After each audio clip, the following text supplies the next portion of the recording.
Palakkad MLA. Rahul മാങ്കുടത്തിലുമായി ബന്ധപ്പെട്ട വിവാദങ്ങൾക്ക് പിന്നാലെ സാമൂഹ്യ മാധ്യമങ്ങളിൽ അധിക്ഷേപ പ്രചാരണമെന്ന് ടി സിദ്ദിഖ് എം.എൽ.എയുടെ ഭാര്യ ഷറഫുന്നീസ. ഏത് രാഷ്ട്രീയ വിവാദങ്ങളിലേക്കും തന്നെയും തൻ്റെ കുടുംബത്തെയും വലിച്ചിഴക്കുന്നത് എന്തിനാണെന്ന ചോദ്യവും ഷറഫുന്നീസ ഉന്നയിക്കുന്നു.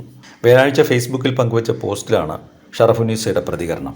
ഏത് ചീഞ്ഞുനാറിയ കഥകൾക്കൊപ്പവും ചേർത്ത് നിങ്ങൾക്ക് അപഹസിക്കാനുള്ളതല്ല എൻ്റെ കുടുംബവും ജീവിതവും. ഈ പോസ്റ്റിനോടൊപ്പം ചേർത്തിരിക്കുന്ന ഫോട്ടോ നോക്കൂ. എന്തിനാണ് ഞങ്ങളുടെ കുഞ്ഞിനെപ്പോലും ഇതിലേക്ക് നിങ്ങൾ കൊണ്ടിടുന്നത്? ഏറ്റവും നീചമായ വാക്കുകളല്ലേ നിങ്ങൾ എനിക്കെതിരെ പ്രയോഗിക്കുന്നത് എന്നും ഷറഫുന്നീസ പറയുന്നു. രാഹുൽ മാങ്കൂട്ടത്തിനൊപ്പം സിദ്ദിഖും ഷറഫുന്നീസയും മകനും ഇരിക്കുന്ന ഫോട്ടോ അധിക്ഷേപ പ്രചാരണത്തിന് ഉപയോഗിക്കുന്നു എന്നാണ് പരാതി. ഫോട്ടോയുൾപ്പെടെ പങ്കുവച്ച ശശികല റഹീം, കെ ലതിക, ബിവിജ കാലിക്കറ്റ് എന്നീ പ്രൊഫൈലുകൾക്കെതിരെ കോഴിക്കോട് ജില്ലാ പോലീസ് മേധാവിക്കാണ് ഷറഫുന്നീസ പരാതി നൽകിയത്.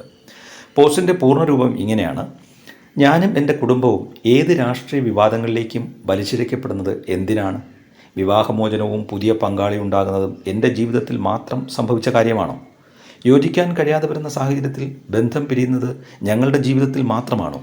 ഉന്നത സ്ഥാനത്തിരിക്കുന്ന നിങ്ങളുടെ തന്നെ നേതാക്കളുടെ ജീവിതത്തിൽ ഇത്തരം സംഭവങ്ങൾ ഉണ്ടായിട്ടില്ലേ? പ്രബുദ്ധരെന്നും പുരോഗമനകാരികളെന്നും നടിക്കുന്ന ഇടതുപക്ഷക്കാരോട് ഈ ചോദ്യങ്ങൾ ചോദിക്കാതെ ഇനി മുന്നോട്ടു പോകാൻ കഴിയില്ല.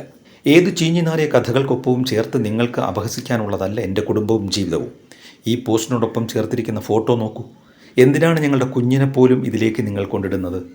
ഏറ്റവും നീചമായ വാക്കുകളല്ലേ നിങ്ങൾ എനിക്കെതിരെ പ്രയോഗിക്കുന്നത്? നിങ്ങളുടെ വനിതാ നേതാക്കൾക്കെതിരെ ഇത്തരം പദങ്ങൾ പ്രയോഗിക്കുമ്പോൾ വൈകാരികമായി പ്രതികരിക്കുന്നത് കാണാറുണ്ടല്ലോ. ഇവിടെ ശശികല റഹീം എന്ന CPM-കാരി ഇട്ട പോസ്റ്റിലും അതിന് താഴെ വന്ന കമൻറ്റുകളിലും എൻ്റെ ആത്മാഭിമാനത്തെയും സ്ത്രീത്വത്തെയും അപമാനിക്കുമ്പോൾ കൈയടിച്ച് പ്രോത്സാഹിപ്പിക്കുന്ന കൂട്ടങ്ങൾ തന്നെയല്ലേ ശൈലജ ടീച്ചർക്കും ദിവ്യയ്ക്കും ചിന്തയ്ക്കും ആര്യയ്ക്കും വേണ്ടി നിലവിളിക്കുന്നത്? രാഷ്ട്രീയ മണ്ഡലത്തിൽ നിന്നും മാറി നിൽക്കുന്നവരാണ് ഞാനും എൻ്റെ കുഞ്ഞുങ്ങളും. പൊതുപ്രവർത്തകനായ എൻ്റെ പങ്കാളിയെ നിങ്ങൾക്ക് രാഷ്ട്രീയമായി ആക്രമിക്കാം, അല്ലാതെ എൻ്റെ കുടുംബജീവിതത്തെയും എന്നെയും നിന്ദ്യമായ ഭാഷയിൽ അപമാനിക്കാൻ അനുവദിക്കില്ല. ശശികല റഹീമിനെതിരെ നിയമപരമായി നീങ്ങാനാണ് എൻ്റെ തീരുമാനം. ഇനിയും ഇത് അനുവദിച്ചു കൊടുക്കാനാവില്ല.